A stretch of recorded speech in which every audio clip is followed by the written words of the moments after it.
地当定随济家庭，但也展现出台湾的爱心甲团结。阳光太迪熊关怀协会筹备会结合台南市政府，将伫4月24号举办阳光太迪熊关怀公益路跑活动，各级的经费将会转属关护社会局做公益，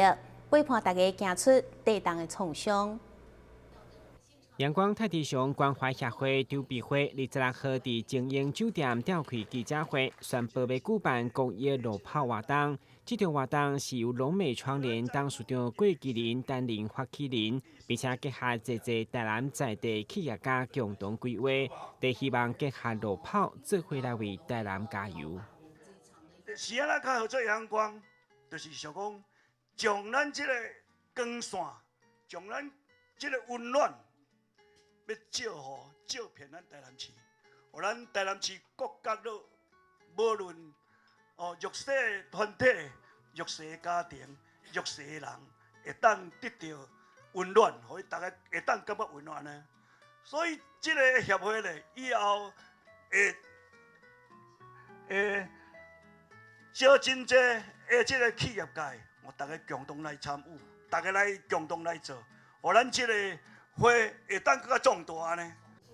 路跑风气伫台湾愈来愈盛行，阳光太迪熊关怀协会即摆举办公益路跑，嘛是为了2月6号伫台南的地当，所以嘛将活动业务扣除支出以后，转属关护社会局。我们的发起人郭董啊，还有所有的这个关怀协会的干部，那大家都默默的，我们都知道那9天，大家都默默的在后面支持我们。那再给我们能量，再给我们很好的力量，那让我们在这个从第一时间开始一直到现在，那我们都是